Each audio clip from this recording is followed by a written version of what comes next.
The land and the sea have changed little in the 450 years since Juan Rodriguez Cabrillo sailed past the point and into the bay. He sought the legendary Northwest Passage. Instead, he discovered a paradise of natural beauty in temperate seasons, with a climate favorable to comfort and health. Cabrillo claimed the land for Spain, christened it San Miguel, and continued his search for glory, leaving the first European footprints in the sands of San Diego.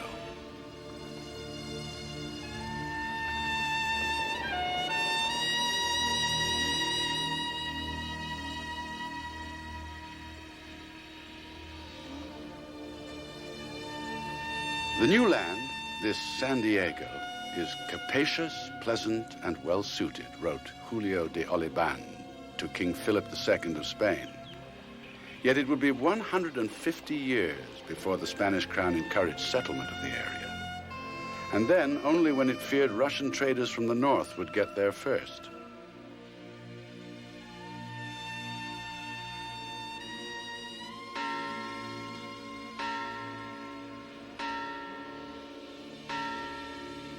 Those who came found a moderate year-round climate. Clear skies, and sea air that seemed to have a medicinal effect. A mecca for hopeful consumptives, wrote one visitor, and financiers who connect health and community progress. By the early 1800s, San Diego had become the de facto capital of Upper and Lower California, unofficially usurping the title from Monterey, because Governor Echeandía found the mild climate and lovely senoritas of the South more to his liking. The scenery is varied and exquisitely beautiful, wrote department store pioneer and San Diego philanthropist George White Marston in 1870. The great, broad, quiet mesas, the picturesque canyons,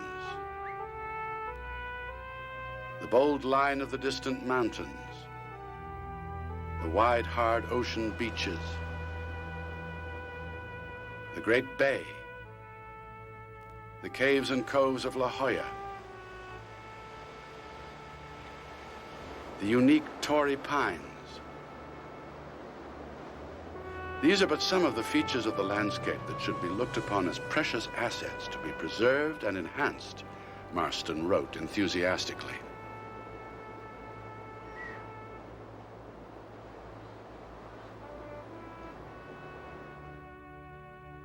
San Diego's skyline places it among the distinctive cities of the world, with style, grace, and a sense of the dramatic. The angular Emerald Plaza, each slope at a precise 33.5 degrees, the exact latitude of San Diego. The chiseled features of the Hyatt Regency, at 400 feet, the tallest waterfront hotel on the West Coast. Alonzo Horton, whose vision and enterprise first set America's finest city in motion, wrote historian Elizabeth MacPhail, called San Diego heaven on earth and the best spot for building a city I ever saw. In 1867, he purchased the 960 acres of what is now downtown for $260. The land became known as Horton's Addition, and the Connecticut Yankees set about its development. Knowing business would be the lifeblood of Newtown, Horton craftily divided the area into smaller blocks to create more high-traffic corner lots for merchants. He gave away free land to churches, reasoning they would encourage families to settle nearby. And families did come, and they stayed. In 1871, world-renowned journalist J. Ross Brown termed San Diego the most attractive point for investment and speculation on the Pacific coast, or, so far as I know, in the United States. Alonzo Horton's name remains in San Diego as the legacy of a man who died poor, but with the city built all around him.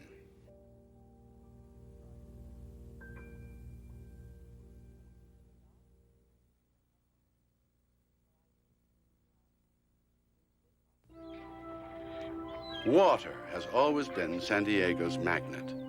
From 1855 to 1891, Pacific Ocean travelers were welcomed by the Star of the Silver Gate, the old Point Loma lighthouse. Its beacon stood 462 feet above the surf, higher than any other lighthouse in the nation, guiding visitors, new settlers, gold rush prospectors, and merchant goods through treacherous sea lanes and unpredictable currents. On a clear night, the beam of her light could be seen 20 miles at sea. Low clouds and fog, common to the bay's entrance, however, led ultimately to the raising of a new lighthouse in March 1891 at its current location on Pelican Point. Today, the waterfront combines the buzz of commerce with the beauty of design. The vision of this new San Diego from the bay, wrote John Nolan, with the mountains, noble in outline and rich in color in the background, is enough to move the most sluggish to action. The sea still brings business to San Diego. Instead of ships, however, it can take any of many forms.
From Juan Cabrillo to the present, San Diego Bay has been a snug harbor to gallant warships.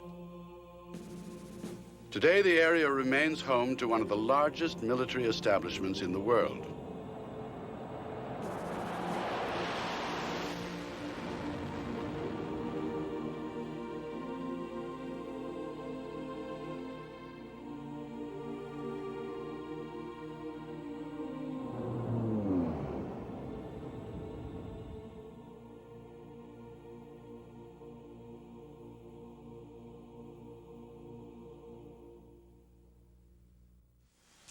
The Star of India. Since 1863, she has circled the globe 21 times and now stands as a monument to a glorious past, the oldest iron-hull, square-rigged merchant vessel still capable of sailing. Her lines creaking, her decks beckoning to children who would be Richard Henry Dana 2 years before the mast.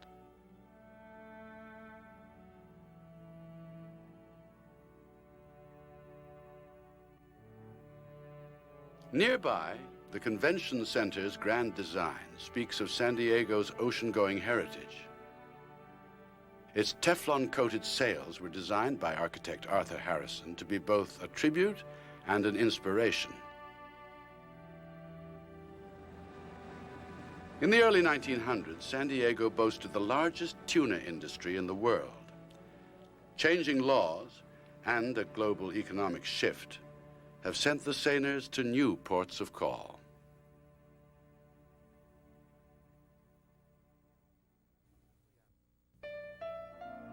For centuries, the island of Coronado, or islands as they were then, served only to hold back the sea from the bay and to offer wild game to any San Diegan hearty enough to row across the channel for a little hunting. Two Midwesterners, however, Elijah Babcock and Hampton Story, had a dream. Instead of scrub brush, they saw a seaside resort hotel with hundreds of luxurious rooms, offering diversion, the sun, the sand, and rejuvenation. In 1888, their dream, the Grand Hotel del Coronado, opened its doors. $1 million monument to Victorian society, it had been built in less than a year, becoming and remaining the largest wooden structure in the United States. With 399 guest rooms, grand ballroom, and crown dining room, the Del was built without benefit of blueprints. The Reed brothers, who were railway depot architects from New Jersey, would simply sketch and build, sketch and build. The sheer size of the Del required its own steam generating plant to power its electric circuits. It was the largest installation of electrical power ever undertaken at that time.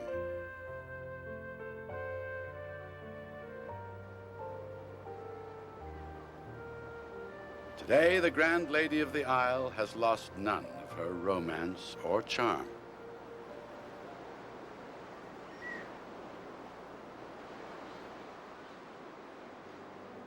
Where once ferry boats were the only connection between San Diego and Coronado, the landmark Coronado Bay Bridge spans the channel.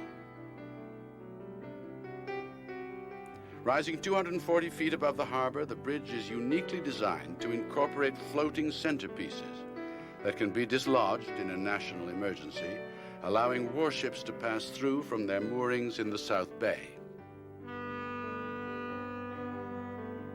For many, Coronado is a step back in time, both in architecture and pace.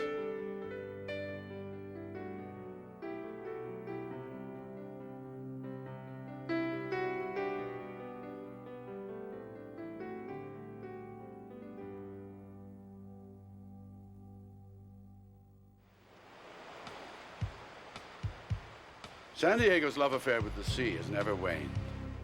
It is a relationship that expresses itself in fresh and exciting ways.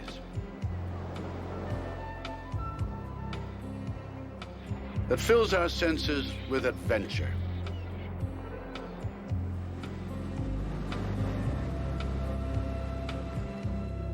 Wonder.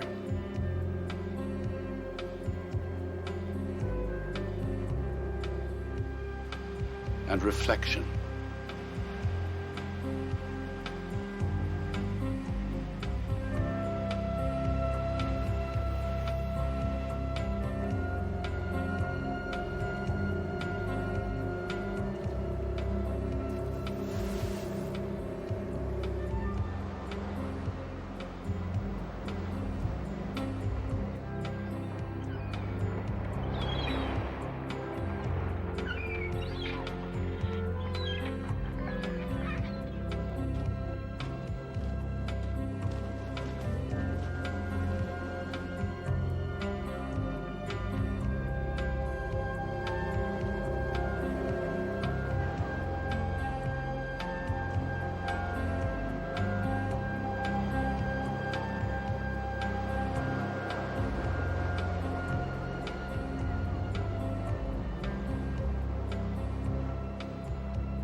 Eden was lost to the world, reported the San Diego Union in 1887, until Ocean Beach was discovered.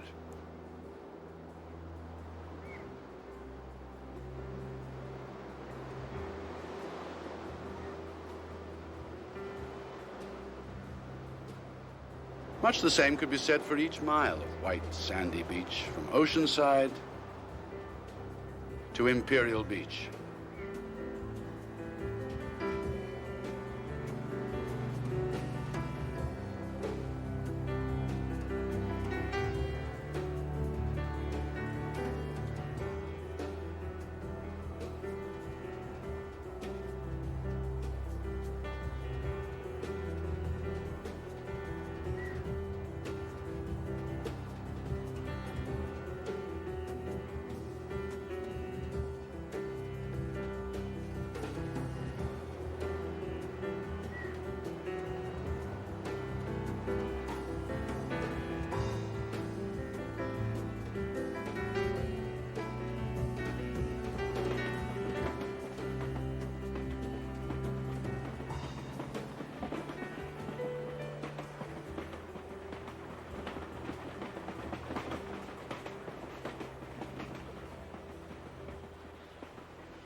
Each grain is a magnet, wrote one grateful transplant, drawing soreness and ache from the very marrow of my bones.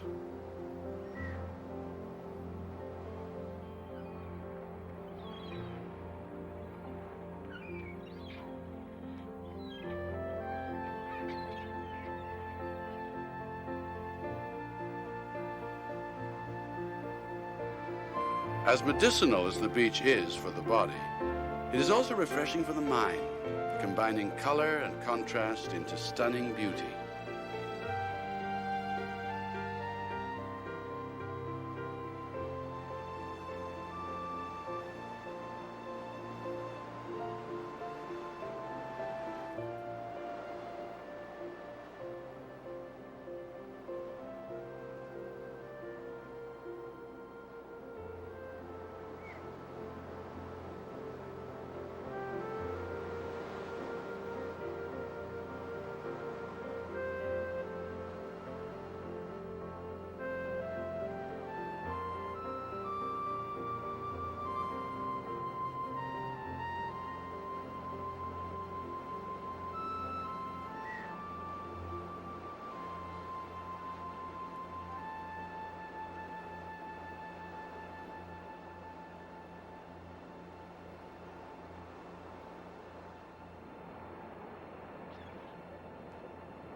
La Jolla.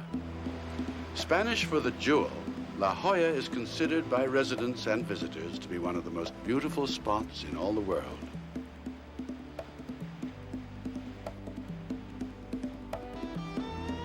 Its coastline and vistas have made La Jolla a special place since its settlement in the mid-1800s.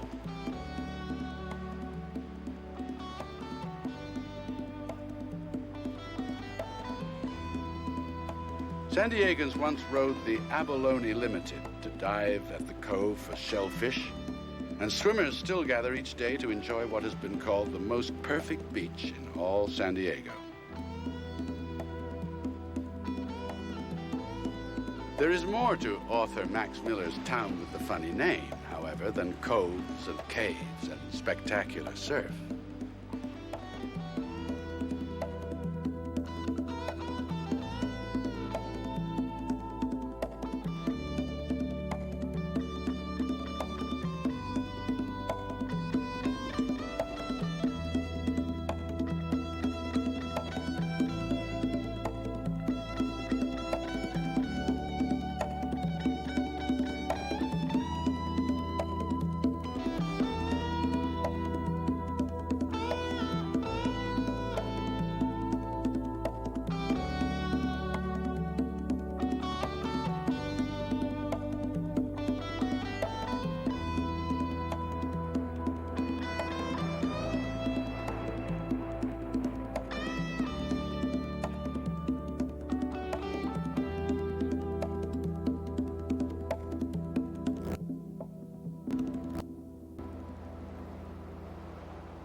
La Jolla will always be the village, where once cottages had names instead of numbers, and where the lifestyle continues its unhurried, quiet pace.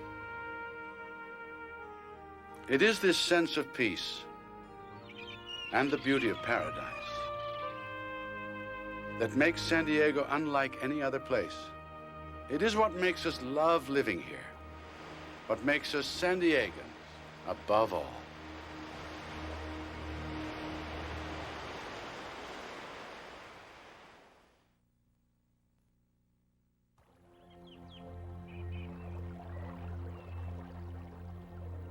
San Diego defies simple description. It is more than a postcard come to life. It is where men and women have labored lifetimes, striving to maintain nature's legacy for generations to come, while carving the raw landscape into a peerless habitat to be enjoyed and shared.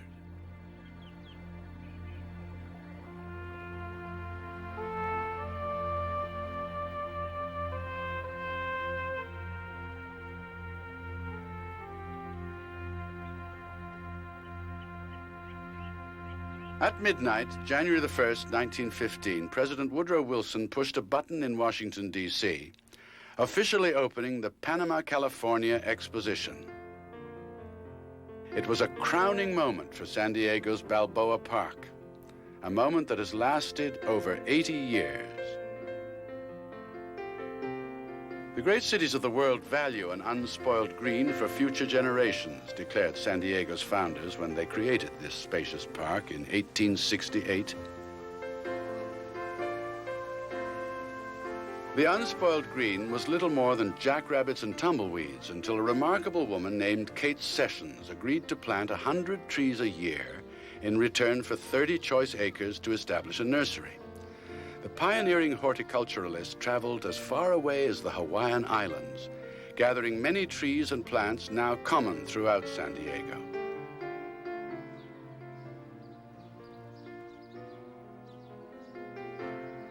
It was the exposition, though, that gave the park purpose and life. Master architect Bertram Goodhue's Spanish colonial design sprang from his passion for history and became a major architectural theme throughout the region. Architect Irving Gill's elegant Cabrillo Bridge, patterned after a bridge in Ronda, Spain, was built to extend Laurel Street through the park. The park entrance was renamed El Prado, after the famous Paseo del Prado in Madrid. Nowhere is Goodhue's soul more evident than in his rich masterpiece, the California Building, with its majestic 200-foot tower and brilliant dome.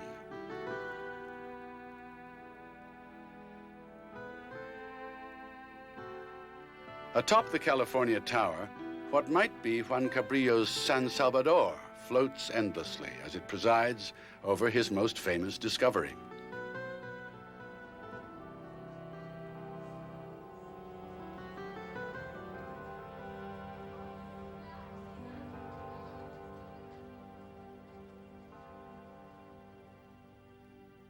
So successful was the palatial design of Bertram Goodhue that filmmaker Orson Welles used Balboa Park to stand in for the opulent Xanadu in his classic Citizen Kane.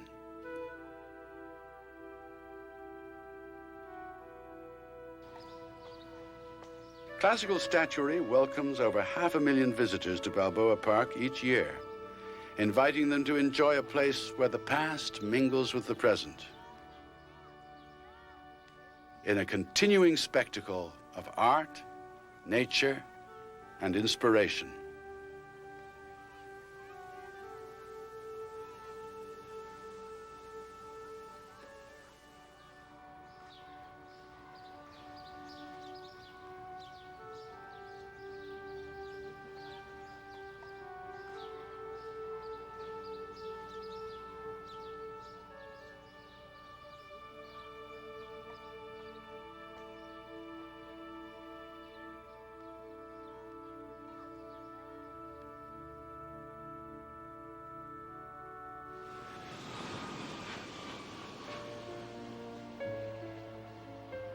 Inspiration and invention go hand in hand when it comes to San Diego's aviation history. Over the flats of Otay Mesa in 1883, John J. Montgomery soared 600 feet in a homemade glider. It was the first controlled winged flight in history. In 1910, Glenn W. Curtis established a flying school on North Island and invited Army and Navy officers to receive free flight instruction. Curtis's flying school would become the North Island Naval Air Station, considered the birthplace of military aviation.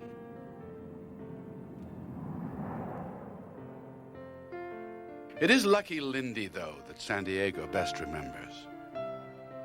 The namesake of San Diego's International Airport, Charles Lindbergh, was just another flying daredevil when he asked Claude Ryan to build him a special airplane.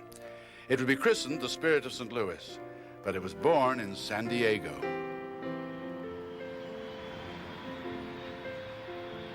Today, Lindbergh Field is one of the most conveniently located international airports in the United States. Nearly 1 million passengers a year are treated to a breathtaking view upon arrival in America's finest city.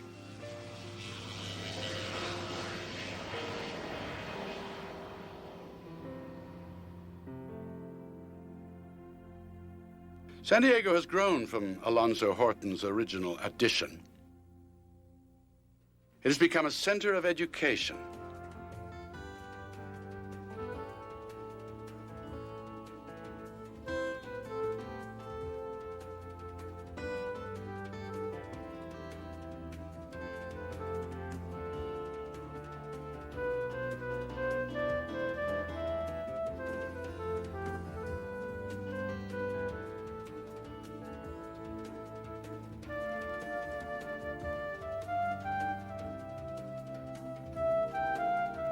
Technology has prospered here.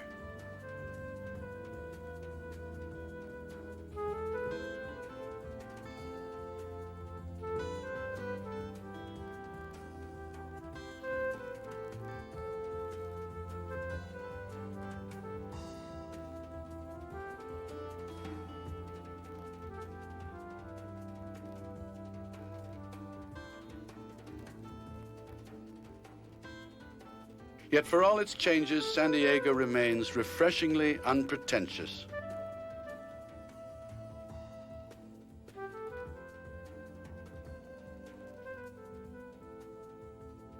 We're a city of nearly 2 million that continues to be the place George Marston described as where people take time to be pleasant.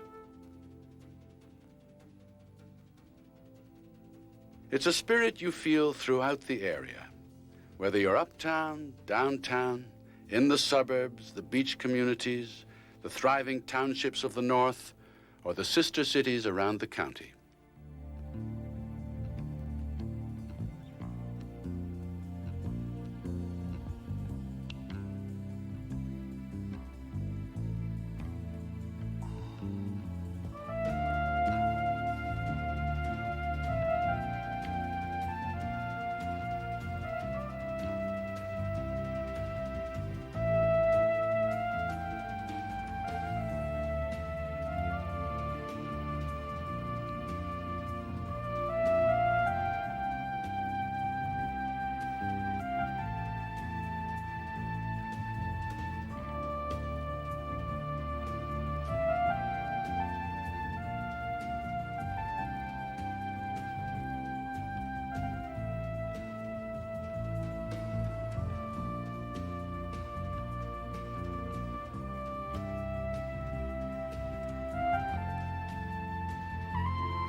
Cool coastal breezes turn warm and dry as they blow across the boulders and through the canyons of San Diego's backcountry.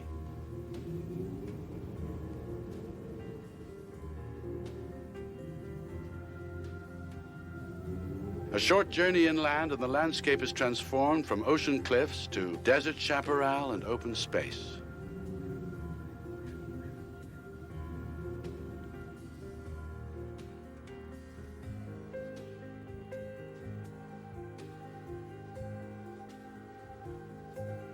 Where else can you find sun in the morning and take a drive through snow the same afternoon?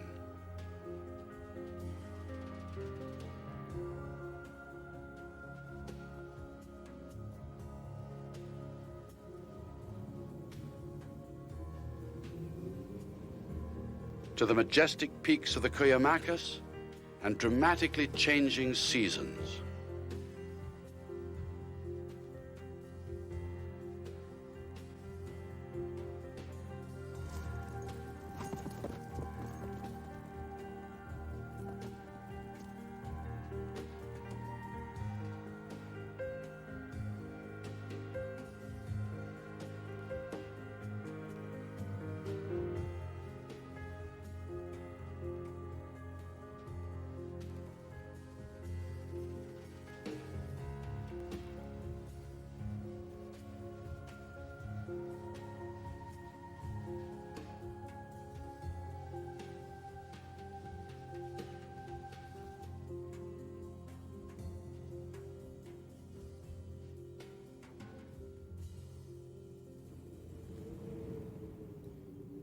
Nestled among the Cuyamaca and Laguna Mountains, the town of Julian enjoys a rich history of gold rush days in the 1870s, when prospector H.C. Bickers stumbled on the area's first great claim while following bear tracks just above the township. Bickers' George Washington mine was one of the richest in Southern California. Today, the mother lode is mined out, but Julian remains bustling and prosperous as a famous center for apples and apple products. The dry wind blows eastward from the top of Mount Laguna, down plunging arroyos to the desert floor.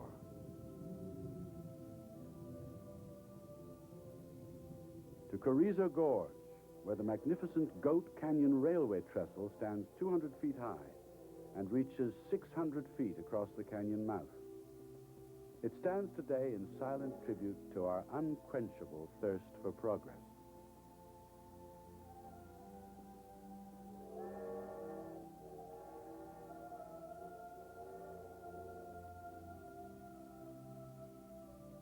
San Diegans have labored over the years to improve on nature's perfection with great care and planning. An outgrowth of the 1915 Panama, California exposition, today the San Diego Zoo is considered one of the world's finest, with over 4,000 animals and the largest collection of exotic birds in the Western Hemisphere. In 1972, the Wild Animal Park opened at San Pasqual near Escondido. Designed to replicate the habitat of an African plain, the Wild Animal Park covers 1,800 acres and is the permanent home for 1,500 mammals and birds. Mild daytime temperatures and cool evening drafts have made the North County area a haven for hot air balloonists.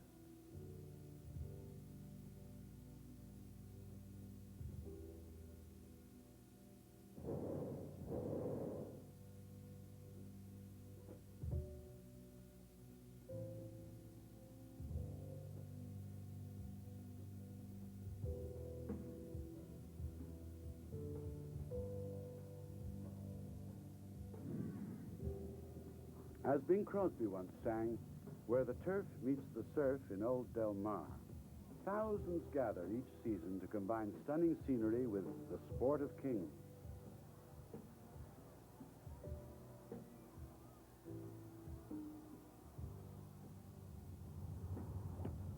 On the scenic cliffs above La Jolla, the Torrey Pines golf courses, south and north, are the only public courses in the nation to host a major PGA Tour event.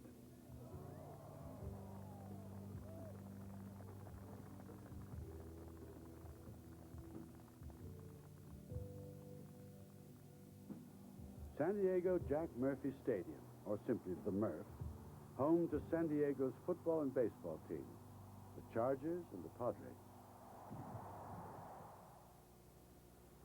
In the mid-60s, San Diegans turned the marshlands and salt tide pools of Mission Bay into one of the largest aquatic parks in the world.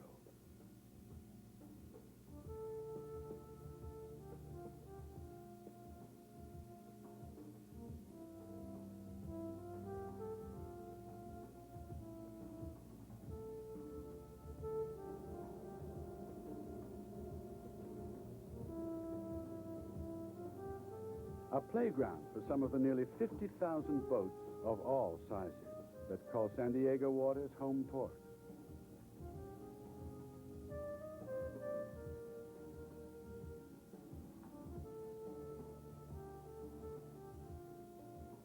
Celebrated for its combination of entertainment and research, SeaWorld has brought the science of marine biology to the forefront of public understanding.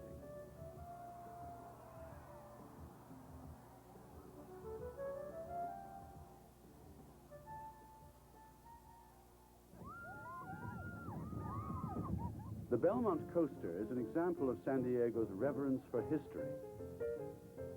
Once dilapidated and condemned, the 1925 coaster was restored by a community-wide effort, making it the only roller coaster in the country to receive national landmark status.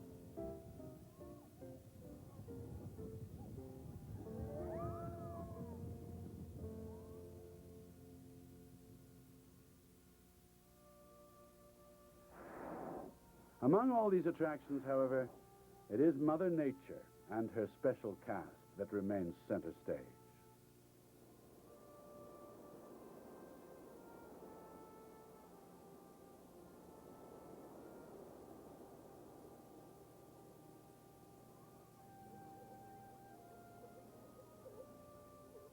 All these things attract us. But there's more to San Diego. There's something extraordinary about this place, something indescribable that affects each of us. Whether you live here or are just passing through, there are moments we share. The smell of the sea,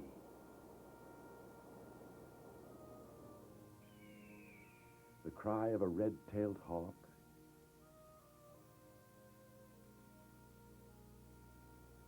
a sunset. These are our common bond. We are San Diegans above all.